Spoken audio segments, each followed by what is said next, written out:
Hey there, I'm Jenn Rice, and I wanted to jump in here today and talk a little bit about adrenal fatigue. And then I'm going to go in a little bit to the foods we should be avoiding. So basically, adrenal fatigue can happen over time. It happens over long periods of stress, chronic stress, which I've been talking a lot. So hopefully my Wi-Fi will kick in, but we'll see. So cortisol is a hormone that plays a big role in adrenal fatigue. So the reason we have cortisol is because we're used to running from, that fight or flight mechanism where a saber-toothed tiger's after you, you got to run away. Body releases cortisol, bam, there you go. You're safe someplace. Well, now there's nothing to really run from, nothing to really be worried about. So our bodies just tend to release cortisol whenever it wants. So we're kind of just dumping this cortisol from time to time. And what that can cause for us is high blood pressure, diabetes, hypothyroidism, also this adrenal fatigue. And I never even really heard about this when I was in PA school, at least not that much. But recently, I've known of 2 people that have suffered from this and have really been vocal about it. And I've learned a lot more about the condition, and I think that it may be more present than we think. So when we talk about adrenal fatigue, it basically means that people are getting tired, more like just really your adrenal glands have put out so much cortisol that you're just over it. You're just tired.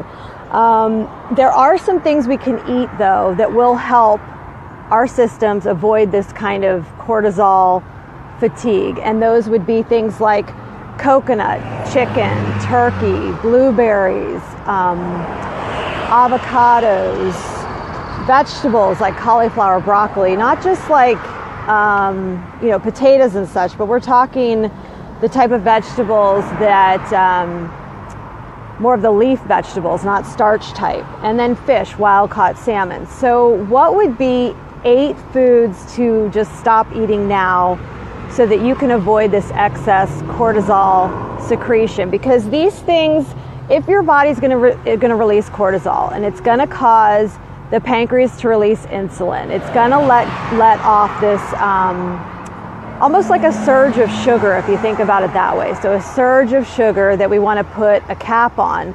So if we can decrease the inflammation with other food we're eating, then we're going to be that much more ahead, right? So things to stop eating right now would be processed meats. That's not that hard to give up. Vegetable oils, food additives, which there's food additives in a lot of things that are packaged. So you'd have to stop the packaged foods, the hamburger helpers, the packaged Triscuits. That was my favorite, by the way. Alcohol, that's a big one. Now, this is the deal breaker. A lot of people have asked me recently, oh my gosh, you're looking great. Your skin looks amazing. You've lost so much weight. What are you doing? Well, I stopped drinking alcohol like almost 12 weeks ago, and it's really changed my entire physique. Also clarity. But it's super inflammatory, you guys, so it doesn't really do us any favors. And cow's dairy is another. So we want to eliminate cow milk. Cheese is a big one. Fatty red meats like ribs. I know rib fests are all the rage, but it's really not. They're very inflammatory. And margarine.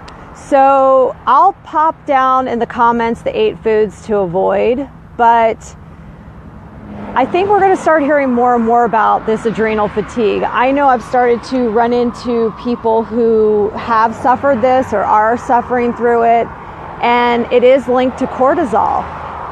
So if we can get, there's no changing the fact that we're not going to be running from tigers. Nobody wants to be running from a tiger, right? But we can do things to keep that dump from being less, and then if there's already baseline inflammation, then that just makes it all the worse, right? So if we can reduce the inflammation within our bodies through our diet, it's a huge head start.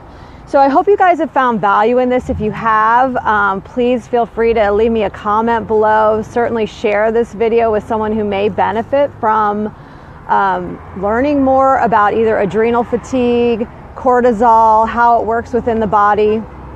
And if these foods that you're eating that I mentioned that are the 8 to avoid, if there's something that you can start to eliminate, maybe not all at once, but certainly sooner than later, this will put you on a path to less inflammation. So are there any supplements that support adrenals? Good question. You know, I'm taking anti-inflammatory GI medicine. So my issue was not adrenal fatigue. It was esophagitis, so gastroesophageal reflux disease. It was full on. And I'm taking certain immune supplements for my GI tract, but not specifically to affect the adrenals or cortisol levels. So if anybody who's watching this, like I said, I do have a couple friends who may see this video and they've been through the ringer. Like I said, this functional medicine process has been new for me as far as finding ways to eat with food and, like you're saying, supplementation. But we can certainly begin that conversation and dig into it a little bit more. I know that stress relief was a big thing that my friend Shelly was talking about. She said that figuring out how to deal with her stress has been one of the best things to combat the adrenal cycle. So we got to figure out how we're going to deal with stress better. And what I'm excited to announce is I have a really good friend who he has created a program that deals with breathing. You know, I don't need to create something. There's so many, you know, wonderful people out there that have created things that are fantastic for stress relieving. So he and I are going to hopefully bring this out to people in my network. Now, he'll be doing this on his own, but I think it's going to be a great breathing technique for a lot of people. I just started doing it yesterday. He sent it to me, and I'm so excited to share it, but I'm kind of not able to yet.